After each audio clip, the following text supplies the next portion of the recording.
Hello everyone, this is Manju Mongia. आज हम करेंगे class 7 subject math chapter second fractions and rational numbers assignment 2.5। उससे पहले हम करते हैं इसकी इंट्रोडक्शन कि what is the rational numbers, ये होते क्या हैं। देखो, इफ वी डिवाइड इंटीजर्स या we can say natural number by natural number, ठीक है। इंटीजर्स में जीरो भी आ जाता है, तो हम यहाँ पे ले लेते हैं नेचुरल नंबर्स को। हम नेचुरल नंबर से अगर डिवाइड करें, सपोज हमने डिवाइड कर दिया 3 को 4 से, तो 4/3 is a what it is a rational number, ठीक है। तो 3/4 ना तो ये क्या है, इंटीजर है, ना ये होल नंबर है, ना ये नेचुरल नंबर्स है, ये फ्रैक्शनल है। फ्रैक्शन नंबर भी हैं, जितने भी फ्रैक्शन नंबर्स होते हैं वो सारे रैशनल नंबर्स होते हैं। बट जो रैशनल नंबर्स होते हैं वो जरूरी नहीं है कि वो सारे फ्रैक्शनल नंबर हों। तो it means in the short we can say which numbers are in the form of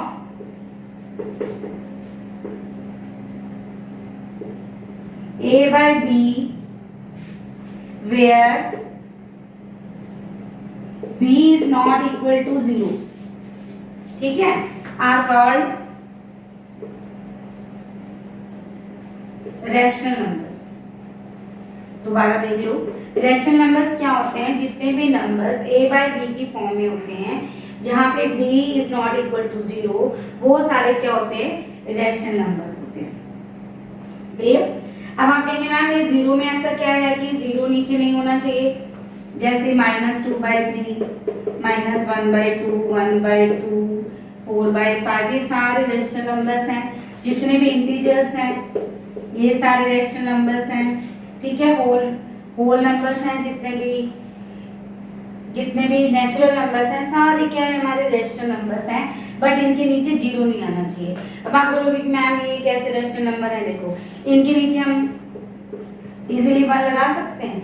zero भी हमारा रैशनल नंबर है, क्योंकि जीरो के नीचे 1 लगा सकते हैं, जीरो के नीचे कुछ भी लगा सकते हैं, 2, 3, 4 कुछ भी। 0/2 जीरो होता है, 0/4 वो भी जीरो होता है, तो zero is a rational number. तो ये सारे क्या है, हमारे रैशनल नंबर्स हैं, ठीक है। फ्रैक्शनल और रैशनल नंबर में आपको डिफरेंस बताया था कि अगर नेगेटिव का साइन नहीं है, माइनस का साइन नहीं है, तो वो फ्रैक्शनल नंबर है, ठीक है। जितने भी फ्रैक्शनल नंबर्स हैं वो सारे रैशनल नंबर्स हैं। पर जो जितने भी रैशनल नंबर्स हैं वो जरूरी नहीं है कि वो सारे फ्रैक्शनल नंबर हों। अगर माइनस का साइन आ गया तो वो फ्रैक्शनल नंबर नहीं है, वो क्या है, रैशनल नंबर्स हैं। अब आपको क्या पता है कि जिनके नीचे जीरो हों वो रैशनल नंबर्स नहीं होते। मान लो मैंने कोई नंबर लिख दिया 5, इसके नीचे अगर मैं 0 लिख दूं, तो आपको बताया होगा मैम ने कि 0/5 क्या होता है, 0। बट 5/0 क्या होता है, नॉट एग्जिस्ट। ये एग्जिस्ट ही नहीं करता। क्यों नहीं करता, देखो आपको जीरो का टेबल आता है, 0 1 0, 0 2 0, 0 3 0, 0 4 0, 0 5 0, मतलब जीरो के टेबल में जीरो ही आता है। 0 9 भी जीरो ही होता है, 0 4 भी जीरो ही होता है, ठीक है। अगर मुझे 5 को 0 से डिवाइड करना है, तो क्या मैं 5 को 0 से डिवाइड कर सकती हूँ। देखो 0 5 0, ये तो फिर 5 आ गया, 0 5 अगेन फिर 0, ये तो फिर 5 आ गया। मतलब इसका रिमाइंडर 5 आता ही जा रहा है, डिवाइड हो ही नहीं रहा, इसलिए हम इसको बोलते हैं 5/0 नॉट एग्जिस्ट। मींस जिन नंबर्स के नीचे 0 आ जाएगा वो रैशनल नंबर्स नहीं है। तो 5/0 is not a rational number, not a rational number. अब बच्चे पूछेंगे मैम क्या 0/5 रैशनल नंबर होता है, तो yes 0/5 is a rational number. 0/5 क्या, 0 के नीचे कुछ भी आ जाए, 1 2 3 4 -4 माइनस कुछ भी आ जाए 0 के नीचे, वो रैशनल नंबर होगा, क्योंकि 0 को हम किसी भी नंबर से डिवाइड कर सकते हैं। अब हमने 0 को डिवाइड करना है 5 से, 5 का टेबल आता है, 5 बच्चा 5 होता है, बट 5 0 तो 0 ही होता है, 5 0 0 हो गया, डिवाइड खत्म। तो इसलिए 0/5 is a rational number, but 5/0 is not a rational number. Means किसी भी नंबर के नीचे जब 0 आ जाएगी तो वो रैशनल नंबर्स नहीं होंगे, ठीक है। Let's see some further cases. Every natural number is rational number. कई बार ट्रू फॉल्स में आ जाता है ऐसा कि every natural number is a rational number, what you से? यस। अब देखो नेचुरल नंबर्स कौन से होते हैं? जो 1 से स्टार्ट होते हैं, 1 2 3 4 5 एंड सो ऑन। तो ये सारे क्या हैं? हमारे नेचुरल नंबर्स हैं। क्या ये सारे रेशनल नंबर्स हैं? यस। हम इन सब के नीचे 1 लगा सकते हैं, बन गए रेशनल नंबर। रेशनल नंबर्स क्या होते हैं? जो नंबर्स a बाई b की फॉर्म में होते हैं, बट नीचे जीरो नहीं होना चाहिए बस। अब every integer is a rational number, yes. ये भी क्या आ जाएगा हमारा? एवरी इंटीजर, इंटीजर्स कौन से होते हैं हमारे? ऑल नेगेटिव होल नंबर्स और पॉजिटिव या all whole numbers with negative sign और कॉल्ड इंटीजर्स, ठीक है। तो इसमें माइनस वाले नंबर्स भी आ जाते हैं और प्लस वाले नंबर्स भी आ जाते हैं। तो ये सारे क्या है? हमारे इंटीजर्स हैं। तो क्या every integer is a rational number? अब ये सबके किसी के नीचे 1 लगा दो लोग, हमने सबके नीचे 1 लगा दिया तो सारे क्या बन गए? रेशनल नंबर बन गए, ठीक है। अब ये आ जाता है इस जीरो है रेशनल नंबर। अभी आपको बताया था zero is a rational number, yes. क्यों? क्योंकि नीचे हम जीरो के नीचे कुछ भी लगा सकते हैं, 0/1 0/2 0/-3 0/4 कुछ भी लगा लो तो बन गया रेशनल नंबर्स, ठीक है। अब हम देखते हैं नेगेटिव रेशनल नंबर्स और पॉजिटिव रेशनल नंबर्स। हाँ जी, let's see positive rational numbers. अब इसमें क्या होता है? एग्जांपल से समझाती हूँ मैं आपको। अगर इसका न्यूमिनेटर डिनोमिनेटर या तो दोनों पॉजिटिव हो या दोनों नेगेटिव हो, जैसे 3/4 5/6, क्या है ये? Positive rational numbers. अगर इन दोनों में ही नेगेटिव लगाओ, क्योंकि माइनस माइनस कट हो जाते हैं, न्यूमिनेटर और डिनोमिनेटर या तो दोनों पॉजिटिव हो या दोनों नेगेटिव हो, तो वो क्या होते हैं? हमारे पॉजिटिव रेशनल नंबर्स। -5/-6 तो माइनस माइनस कट जाएगा, तो ये क्या होते हैं? हमारे positive rational number. Negative rational numbers में क्या है? न्यूमिनेटर और डिनोमिनेटर में से यदि एक नेगेटिव है then it is a negative rational numbers. -3/4 4/-5 या ये माइनस दोनों के बीच में लगाओ तो ये सब क्या है? हमारे नेगेटिव रेशनल नंबर्स। चाहे माइनस ऊपर लगाओ न्यूमिनेटर के साथ लगाओ या माइनस डिनोमिनेटर के साथ लगाओ या दोनों के बीच में लगाओ, मतलब एक बार नेगेटिव हो एक बार माइनस का साइन हो, then they are called negative rational number. Let's see the next topic. Let's see simplest और lowest form and standard form of rational numbers. एक ही बात होती है, लोएस्ट फॉर्म बोलो उसको या फिर सिंपलेस्ट फॉर्म बोलो या स्टैंडर्ड फॉर्म बोलो रेशनल नंबर्स की। क्या होते हैं ये? क्या होते हैं? If it's denominator is positive, अगर इसका डिनोमिनेटर पॉजिटिव है and between the numerator and denominator there is no common factor, then it is called a standard form of the rational number। जैसे -2/3 ये क्या है? Standard form of rational number, क्योंकि इन दोनों के बीच में कुछ भी कॉमन नहीं है। 5/6, ठीक है। अब हम आपसे पूछें कि 1/-2 क्या ये इसकी स्टैंडर्ड फॉर्म है? आप बोलोगे नो। क्यों?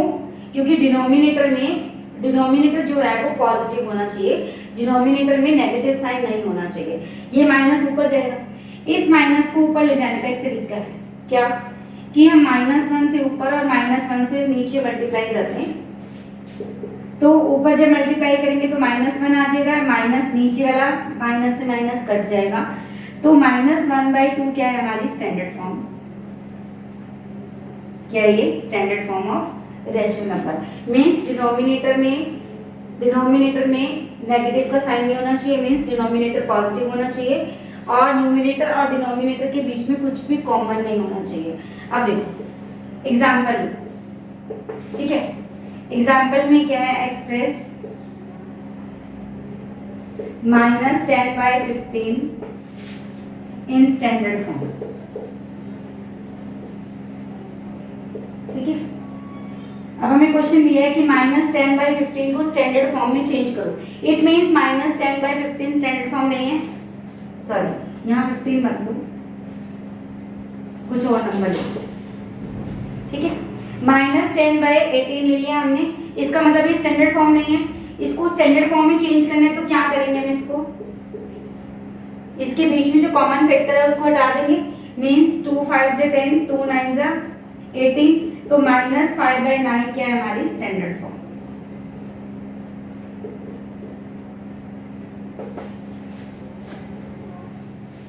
Let's see equivalent rational numbers. यहाँ पे हम एक रेशनल नंबर ले लेते हैं 2/3। अब 2/3 के हमने इक्विवेलेंट नंबर्स लिखने हैं, तो क्या करेंगे हम 2/3 को सेम नंबर से ऊपर नीचे मल्टीप्लाई कर देंगे। 4/6 2/3 मल्टीप्लाई 3/, सेम नंबर से करना ऊपर नीचे, ठीक है। 6/9 2/3 मल्टीप्लाई 4/4 8/12 2/3 मल्टीप्लाई 5/5 10/15, ठीक है। We can say 2/3 is equal to 4/6 is equal to 6/9 is equal to 8/12 is equal to 10/15। ये सारे इक्वल हैं। इक्विवेलेंट रेशनल नंबर मींस ये सारे 2/3 के इक्वल हैं। कैसे करके देख लेते हैं। काट दें इसको। 2 2 जा 4 2 3 जा 6 3 2 जा 6 3 3 जा 9 4 2 जा 8 4 3 जा 12 5 2 जा 10 5 3 जा 15। आगे सारे 2/3 के इक्वल, क्योंकि हमने उन्हीं नंबर से तो मल्टीप्लाई किया था। पहले को हमने क्या किया था 2/2 से, दूसरे को 3/3 से, तीसरे को 4/4 से, फिर 5/5 से। तो ये सारे इक्विवेलेंट, इनको हम कहते हैं equivalent rational numbers. Now let's start exercise 2.5 question number first MCQs. Let's start MCQs. First है हमारा the rational number -42/63 in standard form is. अब -42/63 को हमें स्टैंडर्ड फॉर्म में चेंज करना है। स्टैंडर्ड फॉर्म मींस जिनके बीच में कोई भी कॉमन फैक्टर नहीं होता। तो ये देखो कौन से टेबल से जाएंगे, दोनों 7 से जाएंगे। 7 6 जा 42 7 9 जा 63 3 2 जा 6 3 3 जा 9। तो क्या आंसर आ गया -2/3। तो -2/3 C option is our answer. Next है हमारा एवरी इंटीजर इज। अभी पढ़ाया था कि जितने भी इंटीजर्स होते हैं वो सब क्या होते हैं, रैशनल नंबर्स होते हैं। और आंसर इज रैशनल नंबर। देखो जितने भी इंटीजर्स हैं वो नेचुरल नंबर्स तो नहीं ना होते, इंटीजर्स वो होल नंबर्स भी नहीं होते। तो ये जितने भी इंटीजर्स हैं वो सब क्या होते हैं, रैशनल नंबर्स होते हैं। Next the smallest rational number is. अब देखो स्मॉलेस्ट नंबर क्या होता है हमारा। अगर हम कहें कि 0 स्मॉलेस्ट नंबर है, ठीक है, तो 0 से छोटा -1 है, -1 से छोटा क्या है -2, -2 से छोटा -3, तो कभी खत्म ही नहीं हो रहे हैं, ठीक है। तो इसका ऑप्शन क्या आएगा 0 1 10 और नॉट डिटरमिनेबल। तो क्या आंसर आ जाएगा नॉट डिटरमिनेबल। किसको हम डिटरमाइन नहीं कर सकते कि सबसे छोटा रैशनल नंबर कौन सा है। Let's see the next question. Let's see question number second. Answer in yes और no for each of the following. हमें यस और नो बताना है, ठीक है। Is every natural number a rational number. अभी आपको इंट्रो में बताया था मैंने कि जितने भी नेचुरल नंबर्स होते हैं वो सारे रैशनल नंबर्स होते हैं। तो इसमें क्या लिख देंगे हम यस। जैसे नेचुरल नंबर्स हमारे क्या होते हैं 1 2 3 4 5 एंड सो ऑन। अगर हम इन सबके नीचे 1 लगा दें तो ये क्या बन गए हमारे रैशनल नंबर्स। नेक्स्ट है is every integer a rational number. इसका आंसर भी ऐसा आएगा कि जितने भी हमारे इंटीजर्स होते हैं वो सारे क्या होते हैं हमारे रैशनल नंबर्स होते हैं, कि सबके नीचे हम 1 लगा सकते हैं, तो सारे रैशनल नंबर हो जाएंगे। Now let's see the next question. Let's see question number third. Which of the following is और आर नॉट रैशनल नंबर। में बताना है कौन से रैशनल नंबर्स नहीं है। आपको इंट्रो में बताया था कि जिन नंबर्स के नीचे 0 होते हैं वो रैशनल नंबर्स नहीं होते। अब इसमें बताओ कौन से रैशनल नंबर्स नहीं है। ये भी है, ये भी है, ये भी है। अब एक तो ये वाला रैशनल नंबर नहीं है और ये वाला रैशनल नंबर्स नहीं है। तो क्या लिखोगे 2/0 and 10/0 are not rational numbers, ठीक है, आर नॉट रैशनल नंबर्स। अब नेक्स्ट क्वेश्चन देखो। Which of the following are positive rational numbers और negative rational numbers। अभी आपको बताया था पॉजिटिव रेशनल नंबर्स होते हैं या तो न्यूमरेटर और डिनोमिनेटर दोनों में पॉजिटिव साइन हो या दोनों में नेगेटिव का साइन हो, वो पॉजिटिव होते हैं। अब इसमें हम लिखेंगे यहाँ पे पॉजिटिव रेशनल नंबर्स। अब अब यहाँ से देखो चूज करो कौन कौन से पॉजिटिव रेशनल नंबर्स हैं। 3/4 और -3/-6, ठीक है। 3/4 और -3/-6 क्या है हमारे पॉजिटिव रेशनल नंबर्स। अब हमें बताने negative rational numbers. Negative rational numbers, अब इनमें या तो न्यूमिनेटर नेगेटिव हो या डिनोमिनेटर नेगेटिव हो, मतलब ये दोनों में से एक, न्यूमिनेटर और डिनोमिनेटर दोनों में से एक नेगेटिव होना चाहिए। अब यहाँ पे देखो -2/5 नेगेटिव रैशनल नंबर्स हैं, -1/3 और 8/-6।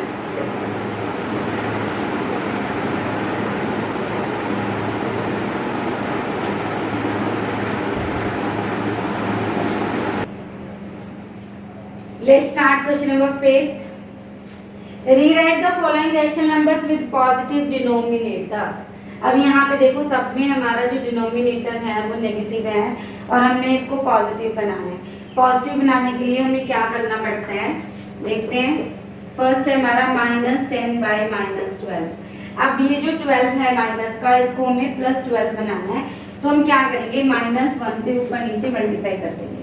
तुम्हारा आंसर आ जाएगा 10/12, क्योंकि ये माइनस इससे कट जाएगा और ये माइनस इससे कट जाएगा, ठीक है। हमारा जो डिनोमिनेटर है वो हो गया पॉजिटिव।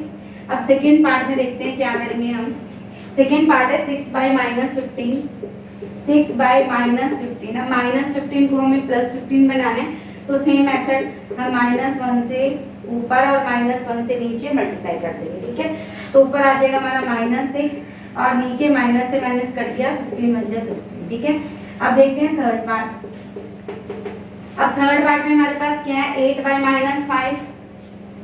इसके डिनोमिनेटर में नेगेटिव लगा है, इसको हमने पॉजिटिव बनाना है, तब भी हम क्या करेंगे -1 से ऊपर और -1 से नीचे मल्टीप्लाई कर देंगे, तो हमारा आंसर आ जाएगा -8/5। ये माइनस इससे कट जाएगा, तो हमारा आंसर आ गया -8/5। पॉजिटिव हो गए सारे डिनोमिनेटर्स। अब क्वेश्चन नंबर 6 है, express each of the following integers as a rational numbers. ये सारे हमको इंटीजर्स गिवन है, इनको हमें क्या बनाना है रैशनल नंबर्स बनाना है। बहुत आसान है, देखते हैं। अब हमारा फर्स्ट है 5, इसको रैशनल नंबर बनाना है, तो क्या करोगे /1 लगा दो। सेकंड में -3 है, इंटीजर है, इसको रैशनल नंबर बनाने 1 लगा दो। मीन सबके नीचे हम क्या लगा देंगे 1 लगा देंगे, तो ये सारे क्या बन जाएंगे हमारे रैशनल नंबर बन जाएंगे, ठीक है। ये सारे आंसर्स आ गए, सॉल्यूशंस, ठीक है। Let's see the next question. Let's start question number 7। Express -2/3 as a rational number with numerator as -18, ठीक है। क्वेश्चन है हमारा कि -2/3 को हमें ऐसे रैशनल नंबर्स में चेंज करना है जिसका न्यूमरेटर कितना हो -18, ठीक है। मतलब ऊपर वाला जो नंबर है वो हमारा -18 होगा, नीचे वाला हमें पता नहीं है, हमें फाइंड करना है। तो हम यहाँ लिख लेते हैं x, लेट कर लेते हैं इस नंबर को x। देखो अगर a/b = c/d है ना, ध्यान से देखो a/b = c/d, then ad a × d = b × c। ये हमेशा इक्वल होंगे, means we can do cross multiply. a × d = b × c। तो यहाँ पे देखो -2 × x, इसका न्यूमिनेटर इसके डिनोमिनेटर से मल्टीप्लाई हो सकता है और इसका डिनोमिनेटर इसके न्यूमिनेटर से मल्टीप्लाई हो सकता है। तो -2 × x = 3 × -18, ठीक है। ये भी इक्वल हो गए। अब हमें x की वैल्यू निकालनी है, 3 × -18। अब ये जो x के साथ जो नंबर है -2, ये नीचे आ गया, माइनस से माइनस कट गया, 2 × 1 = 2, 2 × 9 = 18, तो x की वैल्यू आ गई 27। तो हमारा रेशनल नंबर क्या बन गया -18/27। -18/x था ना, और x की वैल्यू क्या है 27, तो हमारा क्या बन गया रेशनल नंबर -18/27। तो क्वेश्चन हो गया express -2/3 as a rational number with numerator as -18। ऐसे रैशनल नंबर में इसको एक्सप्रेस करना है कि हमारा जो न्यूमिनेटर है वो -18 हो जाए। तो हो गया। इसका सेकेंड पार्ट है डिनोमिनेटर एज अ 12, -2/3 को हमें ऐसे रेशनल नंबर्स में चेंज करना है जिसका डिनोमिनेटर कितना होना चाहिए 12। तो न्यूमिनेटर को x ले लेते हैं। अब हमने इसको x लेट कर लिया, तो हम यहाँ लिख भी सकते हैं let numerator is equal to x। ठीक है, अब हम क्रॉस मल्टीप्लाई कर सकते हैं, 3 को x से मल्टीप्लाई कर दें और -2 को 12 से मल्टीप्लाई कर दें तो इक्वल होगा इसके according. a/b is equal to c/d है, तो a d is equal to bc हो जाएगा। तो हमें x की वैल्यू निकालनी है, जो 3x के साथ में नीचे आ गया, 3 1 जा 3, 3 4 जा 12, तो x की वैल्यू कितनी आ गई -8। तो हमारा आंसर कितना आ जाएगा, ये हमारा आंसर आ गया। ठीक है, -18/27। तो यहाँ पे हमारा आंसर कितना आएगा, अब देखो x ऊपर था, x की वैल्यू कितनी है -8, तो ऊपर आ गया -8 और नीचे क्या है 12, तो हमारा आंसर आ गया -8/12। Let's start question number 8. Rewrite each of the following with denominator as 64. नीचे जो हमें रेशनल नंबर्स दिए हैं इनको हमें इस तरह से लिखना है कि इनका डिनोमिनेटर 64 हो जाए। फर्स्ट पार्ट है हमारा -3/8, यहाँ पे डिनोमिनेटर कितना है 8 और हमने इस 8 को क्या बनाना है 64 बनाना है। तो किस तरह से करेंगे, -3/8 इसको इस तरह से लिखना है कि इसका जो डिनोमिनेटर है वो 64 आ जाए। तो हम यहाँ पे लेट कर लेते हैं कि जो हमारा न्यूमिनेटर है वो x है। ठीक है, पिछले क्वेश्चंस में मैंने आपको बताया था a/b is equal to c/d है, तो a into d is equal to b into c होते हैं। ठीक है, मीन्स हम बीच में इक्वल है तो हम इनको क्रॉस मल्टीप्लाई कर सकते हैं, वो भी हमारा इक्वल हो जाएगा। तो यहाँ पे कर दें 8 × x 8x -3 × 64। अब ये मल्टीप्लाई करने की जरूरत नहीं है, हमें तो सिर्फ x की वैल्यू चाहिए। x के साथ जो नंबर है वो यहाँ नीचे आ गया। अब हम काट देंगे, 8 1 जा 8, 8 8 जा 64 और 8 3 जा 24। x इज इक्वल टू -24, तो यहाँ पे -24 आ जाएगा। तो क्या आंसर आ जाएगा हमारा -24/64। ठीक है, x की जगह पे क्या आ गया -24। दोबारा से हमने इस रेशनल नंबर को लिख दिया जिसका डिनोमिनेटर हमारे पास कितना है 64। अब सेकंड जो पार्ट है इसमें हमारा डिनोमिनेटर 2 है, इसको भी हमें 64 बनाना है। ऐसे हम डायरेक्ट भी सोच सकते हैं कि हम 2 को किससे मल्टीप्लाई करें कि 64 आ जाए। अगर हम 32 को ऊपर नीचे मल्टीप्लाई कर दें, ऐसे भी हो सकता है हमारा। तो यहाँ बच्चों को सोचने में दिक्कत आएगी कि हाँ मुझे 32 सोचना है, चलो यहाँ मैंने 32 सोच लिया, तो फिर मुझे यहाँ 4 है तो यहाँ मुझे 64 बनाना है, तो 4 को मैं किससे मल्टीप्लाई करूँ कि हमारा 64 आ जाए। तो इतने सारे कंफ्यूजन से बचने के लिए हम क्या करते हैं, 5/2 हमने इसको ऐसे रेशनल नंबर में चेंज करना है जिसका डिनोमिनेटर 64 है। तो न्यूमिनेटर को हम x लेट करते हैं, क्रॉस मल्टीप्लाई करते हैं, x की वैल्यू निकालते हैं, x की वैल्यू को ऊपर रखते हैं और नीचे 64 रखते हैं, तो हमारा आंसर आ जाता है -24/64। तो इस तरह से यहाँ पे देखते हैं, तो हम क्रॉस मल्टीप्लाई करें 2 × x 5 × 64, हमें x की वैल्यू निकालनी है 5 × 64/2, 32 को 5 से मल्टीप्लाई करेंगे 160। तो यहाँ पे क्या आ जाएगा x/64, x की जगह पे क्या आ गया हमारा x/64, तो x की जगह पे हम लिख देंगे 160/64, तो हमारा आंसर कितना आ गया 160/64। ठीक है, अब नेक्स्ट है -6/4। अब हमें यहाँ भी इसका डिनोमिनेटर कितना बनाना है 64 बनाना है। तो हम क्या करेंगे, नीचे डिनोमिनेटर 64 लिख देंगे, ऊपर हमें पता नहीं है क्या आएगा, उसकी जगह पे हमने x रख दिया। क्रॉस मल्टीप्लाई करेंगे x × 4 और -6 × 64, बीच में इक्वल का साइन आ गया। x की वैल्यू निकालनी है हमें, काट देंगे हम इसको, 4 1 जा 4, 4 1 जा 4, 4 6 जा 24, 16 6 जा 96। यहाँ पे x की वैल्यू आ गई -96, तो हमारा आंसर आ जाएगा -96/64। इसका एक पार्ट रह गया। अब हमारा फोर्थ पार्ट है -7/16, हमने 16 को बनाना है 64, तो बिल्कुल वही मेथड हम यूज कर देंगे। यहाँ पे ऊपर x लिख लेंगे, नीचे 64। क्यों नीचे क्यों लिखा? क्योंकि हमारा डिनोमिनेटर कितना है 64, तो ऊपर वाले नंबर को हम कहते हैं न्यूमिनेटर और नीचे को कहते हैं डिनोमिनेटर। ठीक है, क्रॉस मल्टीप्लाई करेंगे, 16 मल्टीप्लाई x, 16 को x से किया, -7 को मल्टीप्लाई करेंगे 64 से। अब यहाँ भी हमें क्या करना है, x की वैल्यू निकाल देनी है। 16 नीचे आ जाएगा, 16 1 जा 16, 16 4 जा 64, 7 4 जा 28। ठीक है, अगर आपको टेबल लर्न नहीं है आप टेबल लर्न कर लो, फिर आपकी जो कैलकुलेशन है वो बहुत फास्ट हो जाएगी जब आपको टेबल आ जाएंगे। तो यहाँ पे x की जगह पे क्या लिख देंगे, -28, और नीचे कितना है हमारा 64, तो आपका आंसर आ गया -28/64।